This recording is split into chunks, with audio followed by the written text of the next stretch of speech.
Engineering is not quite as important as imagination. Once quoted by Satoru Iwata after learning that you can have the best tech and coding to make a game, but if it's not fun, then it won't be fun in the simplest terms. It's the yin to yang to video games.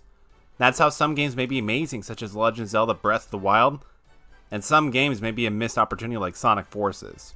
What's up everyone, today we'll be discussing Sonic Forces from my point of view.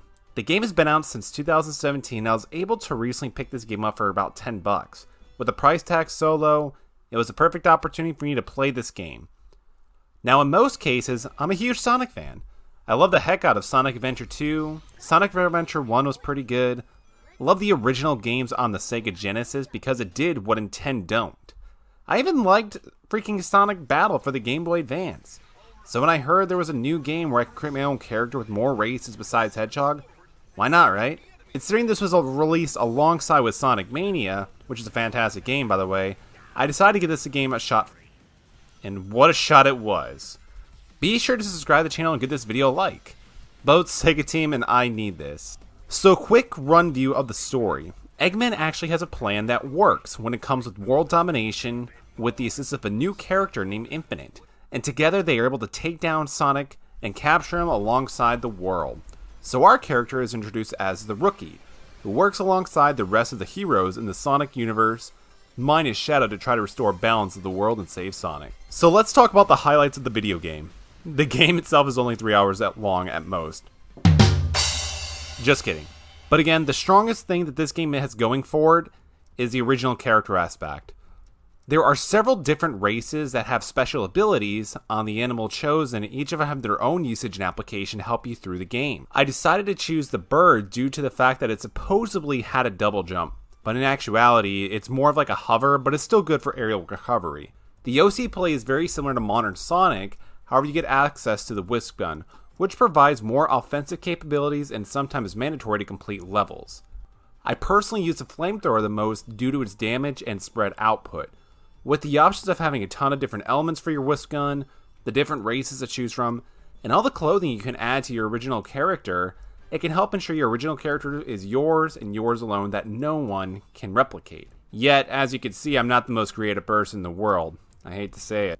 But I will also mention the gameplay of both modern Sonic and original Sonic. I know a lot of people dislike the original Sonic's levels, campaign, gameplay, design, and personally I do too. However, it offers you more in terms of variety of gameplay throughout your journey. Considering there's 3 different types of levels being your original character, modern Sonic, and also the original Sonic, it gives you much more things to do in terms of gameplay. I'm usually the type who likes more in a game, so this is a warm welcome to me having multiple campaign style types to keep it fresh and to break up if you're tired of playing one specific character. Modern Sonic handles similar to your original character, however the boost formula is back, and I will talk about this soon, and you can use his homing attack, along with the ground pound type of attack as well. Original Sonic can only jump and spin dash. The gameplay is some of the most missed opportunity for this stuff, but we'll talk about that later. And now, let's go into the downsides, which unfortunately is nearly everything else. Original Sonic's level designs are such a pain. It's not optimally designed for his use of his character, and it causes you to stop almost on a dime just to maneuver something that is a minor inconvenience. I mean, this is a Sonic game, you're supposed to go fast, and modern Sonic helps you emulate this really well.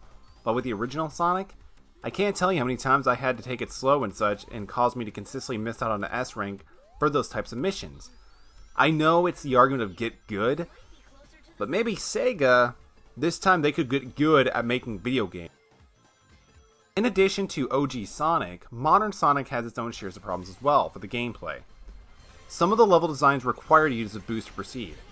However, you may find yourself going too fast to actually stay on the level, and you'll often find yourself flying off the handle. Another thing about the boost mechanic though, there are often levels where all you need to do is just use the boost formula.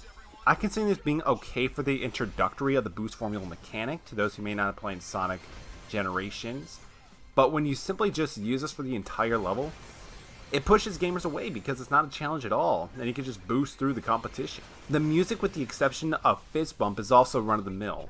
When I was playing this game, not a single level song really stood out to me, and that's a shame. Where the hell are my dudes from Crush 40? I guess you live and learn, so I'll show you what I'm made of. I mean, Infinite's theme song was interesting and it caught my ears from time to time. However, at that point, I shrugged it off due to having Fight Infinite himself and keeping me preoccupied. Another low point of the video game itself is the story. It's both boring and lacking any real substance. Kind of this video in the sense, if you really think about it. It's a typical Sonic video game story. The only redeeming qualities in regards to the story is the fact that your original character is able to come to fear of Infinite from the start of the game to now towards the end of it. That's the only terms of character progression in this video game, and really, that's a shame. I get these characters are set in stone with how many games they have been a part of, but I just couldn't care much for the story. There's barely any story, to be honest, considering the length of the game is for only about 3 hours long. All in all, if you can get this game for less than $20, you may find yourself for a pretty good time for a few hours. Again, the highlight for this game is that you get to make your own character aspect.